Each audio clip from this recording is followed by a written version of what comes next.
They laughed when she stepped onto the FBI shooting range.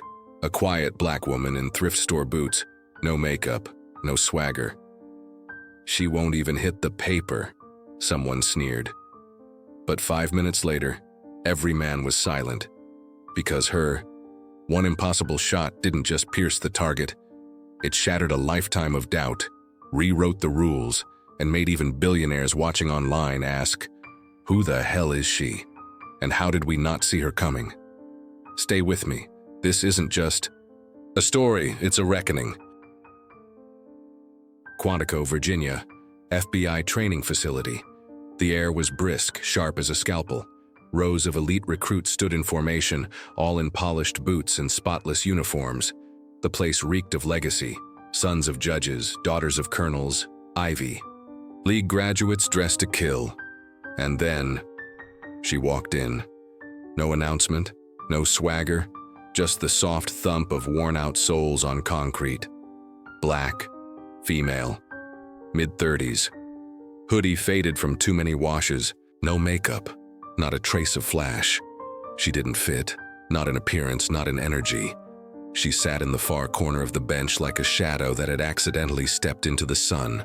A few heads turned. Then the snickering started. Who's that? No clue, maybe logistics. Cleaner, probably. Then came Rick, loud, tanned, cocky, the self-appointed alpha of the group. He squinted at her, smirked, and turned to his phone. Started recording. Caption: FBI's new janitor trying to be a sniper. And he didn't stop there. Loud enough for everyone to hear, he added, "She gonna shoot or clean the floor after we're done?" The room broke into cruel laughter. Yao didn't blink. Just calmly unpacked her gear, Glock 19, cloth-wrapped, clean to precision.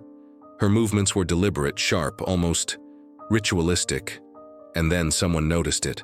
Her folder, red-stamped, no background data, no service record.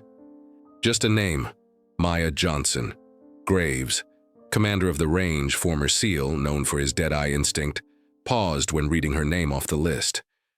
He squinted, like he recognized it, like it wasn't supposed to be there, but he said nothing.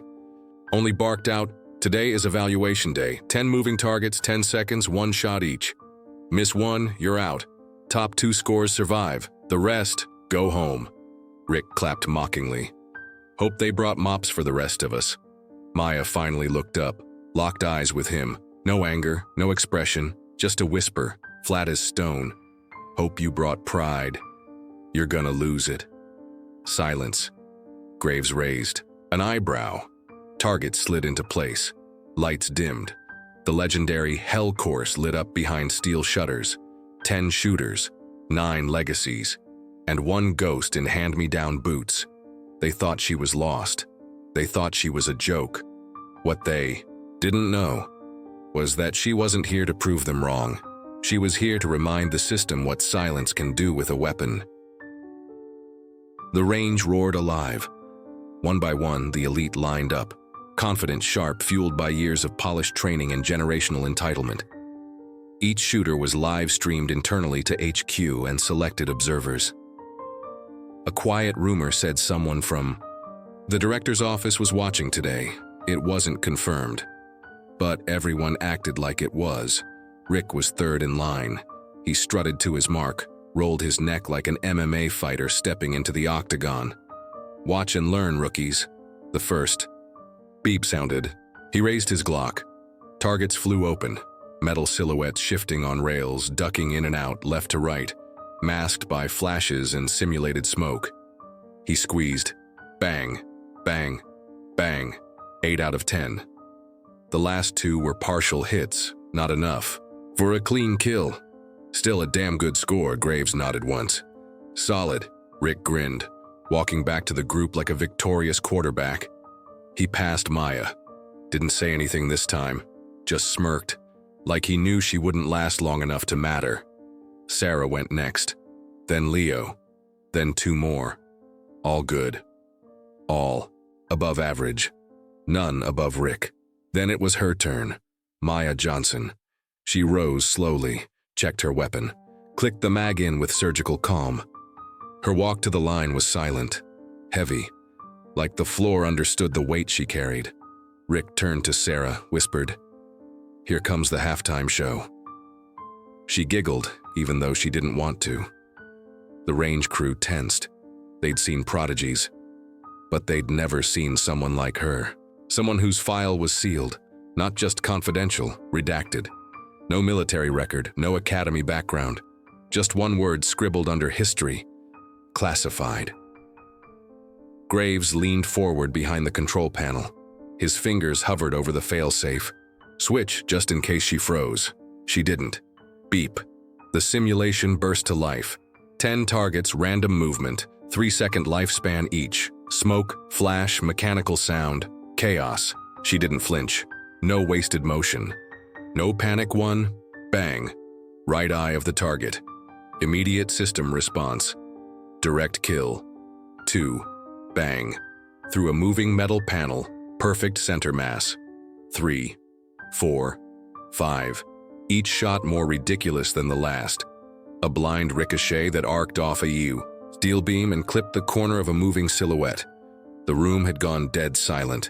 Even Graves leaned back, eyes narrowing. She wasn't reacting to the targets. She was predicting them, like she'd trained in this exact simulation 100 times in her sleep. Target 8, a fast-moving decoy, zipped across. No one had ever hit it. She didn't even blink. Target 9, 10. 2 shots, 1 sound. They dropped. In sync. Like she'd heard their movement before it even happened. Then, silence. Total silence. She lowered her weapon, stood still, a red light above blinked. System processing. Then, beep. A voice from the machine. Score 10-10.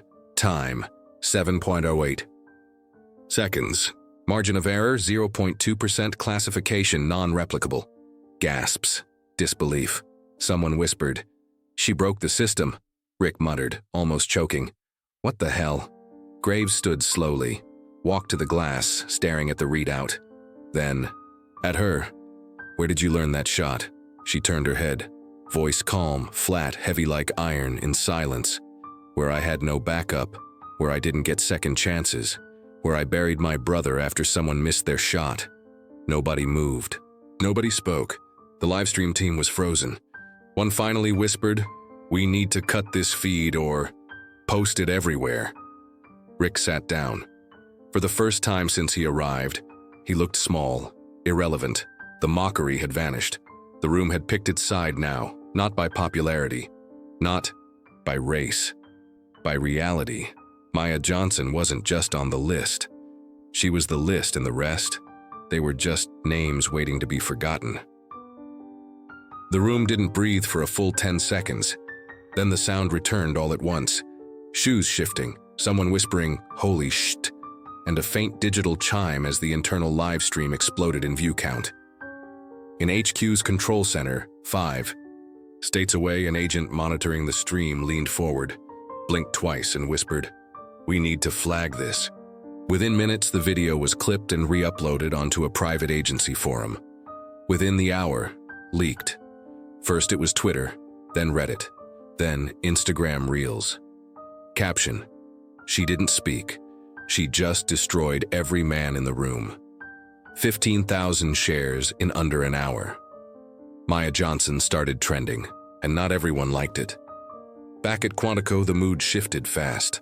No more jokes, no side glances. Now it was confusion, threatened egos, whispers in corners. Because when someone like her wins, someone else feels like they're losing something. Graves called a private session. Maya sat in a cold room lit by fluorescent buzz, hands folded.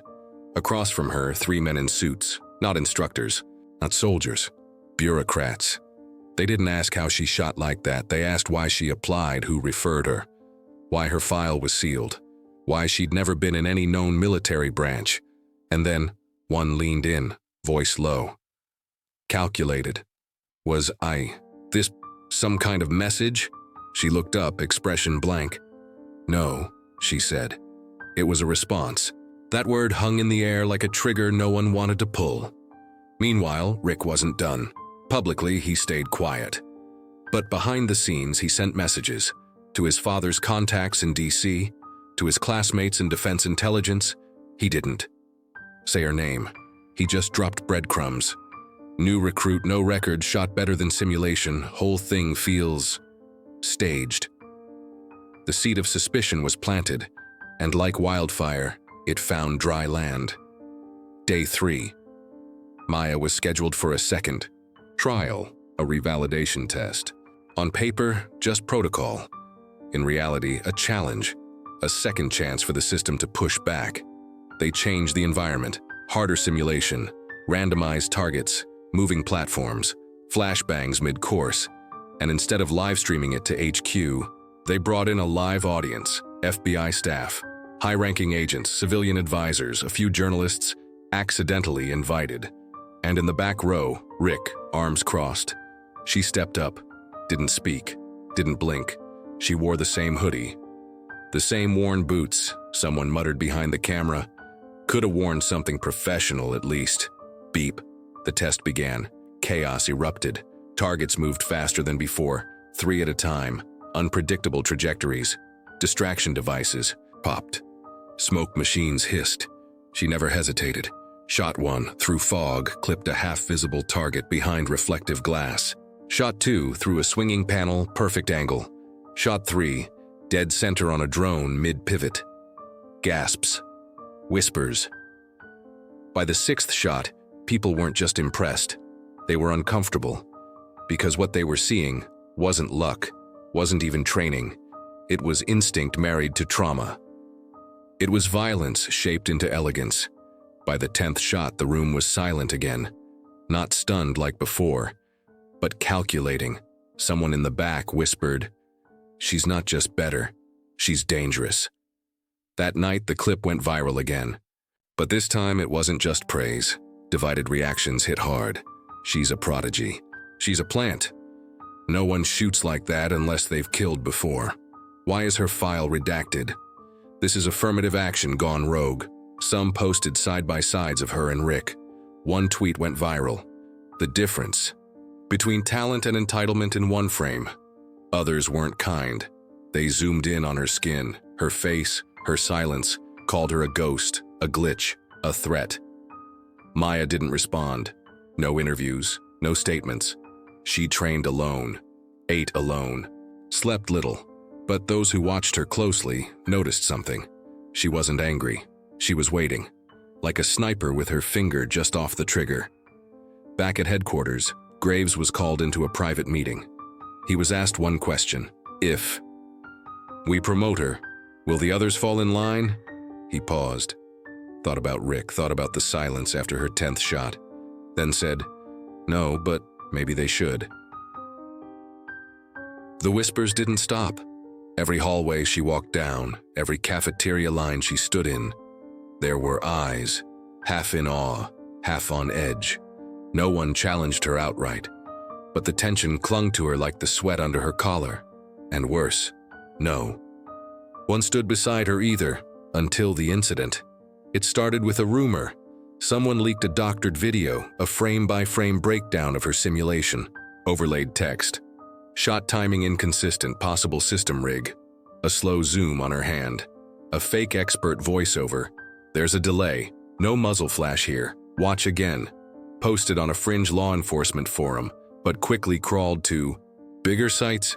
Within hours, the story was everywhere. Was Maya Johnson's FBI triumph a glitch or a con? It wasn't just a narrative anymore, it was a weapon, and she was in the crosshairs. Rick, of course, didn't comment. He didn't have to. Others did it for him. Legacy matters. She came out of nowhere. Maybe it's time we ask, who let her in? FBI PR stayed silent. HQ stayed silent. Even Graves didn't reach out. For the first time since arriving, Maya felt truly alone. And then came the request. A panel event, public-facing, media invited. Topic: women and diversity in high-precision roles. They wanted her there, not to celebrate her, to tame her, to make her sit quietly beside smiling faces, nod as if she hadn't been gutted online for existing. The memo called it An opportunity to clarify public misunderstandings. She said yes. The auditorium was packed. Uniforms, journalists, live stream cameras, 4 speakers. 3 of them polite, polished, unrevolutionary. Then Maya. Same boots, same hoodie, no makeup. When her turn came, she walked to the podium without. To me, the room shifted. Someone near the front whispered, "Let's see what she rehearsed." She didn't. Instead, she looked up, right at the crowd. I've been silent since I arrived. Not because I had nothing to say, but because I wanted to see who'd speak first. A ripple, she continued. When I shot 10 for 10, they called me a glitch. When I stayed quiet, they called me suspicious. When my file was redacted. Suddenly, I didn't belong here, she scanned the front row. But you never asked why my file was sealed. She paused, then leaned in. Because it isn't mine. It's my brother's. Silence. Marcus Johnson, recon sniper, deployed twice. Took a bullet for a man who outranked him and died on foreign soil. A few eyes widened. You redacted his file to protect the image of the man who panicked, froze, and lied about what happened. I took the shot he never got to finish. And now you question how I shoot like him. She looked straight into the live stream camera. I wasn't trained in your academies. I was trained in my backyard, kneeling in grass, hands shaking, while my mother cried into folded flags. The room didn't blink. So go ahead, doubt me, but make no mistake. You're not afraid because I cheated. You're afraid because I didn't have to. There was no applause, not yet. Just raw, stunned silence. The kind that fills a space right before history rewrites itself. The clip hit 22 million views in 36 hours. People didn't just watch. They chose sides. Maya wasn't just a recruit anymore. She was a symbol. For some, rage. For others, hope. One tweet went viral. She broke their silence with hers. Rick deactivated his accounts. Graves requested a private meeting. The director of the FBI issued a statement. We stand by every agent, especially those who rise higher than the doubt around them. That night, Maya walked back to the range. Alone, she placed her old Glock on the bench, stared down the field and whispered, "This isn't revenge. This is correction." 6 months later, Quantico had moved on. New recruits, new drills. The whispers about Maya Johnson had faded, replaced by other controversies, newer faces. But her name? It lingered. Not in the cafeteria, not on the official board, but in the way. People paused before mocking the quiet one. In the way instructors started watching for who didn't talk, not just who shouted the loudest. She never came back. No ceremony, no final salute. She resigned quietly 2 weeks after the panel. No interviews. No press tour, just a handwritten note. I came to prove nothing. I left to give something. Back home, rural Georgia, a cracked driveway. An old shed turned into something new. A hand-painted sign swung in the breeze. The Silent Precision Project. Inside, a group of young women, black, brown, shy, overlooked, stood, shoulder to shoulder at a makeshift range. None of them had uniforms, but all of them held something tighter than any badge: intention. Maya stood behind them. Same hoodie, different eyes, calmer, rooted. She guided a girl no older than 15, tiny hands shaking slightly. "They say I aim too slow," the girl muttered. Maya smiled. "Let them talk. When you're ready, let your shot end the sentence." Word of the project spread slowly, then wildly, not because it was flashy, because it worked. Women from communities long forgotten by recruiters now had a place to learn without fear. Not just to shoot, but to steady, to reclaim space, to aim at futures they'd been told weren't on the map.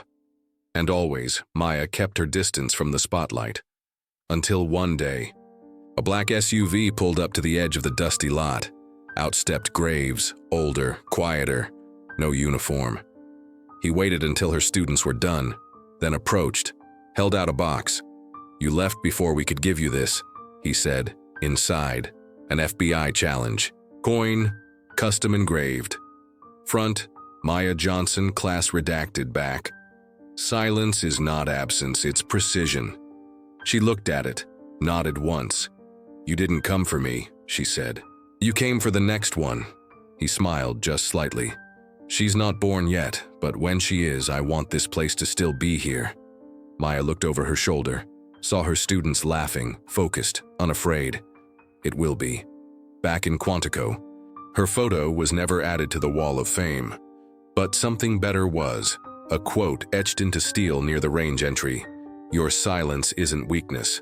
It's the breath before the shot that changes everything. MJ recruits touched it for luck. Some didn't even know her name, but they knew the story. Final scene. A new class assembles. One girl, shy and quiet, lingers at the edge. An instructor leans in, voice gentle. Nervous? She nods. He gestures toward the range. Good. That means you'll listen. And the ones who listen make history. Cut to black VO. Maya, soft. You don't have to be loud to leave a mark. You just have to aim like it's the last thing they'll remember. If this story moved you, even for a moment, remember out there in silence, someone like Maya is watching, waiting, enduring. Not for applause, but for the right time to speak in the only language that truly matters. Action. Share this story, not to make noise, but to remind the world what quiet strength looks like, what it can do, because sometimes the ones who say the least change everything.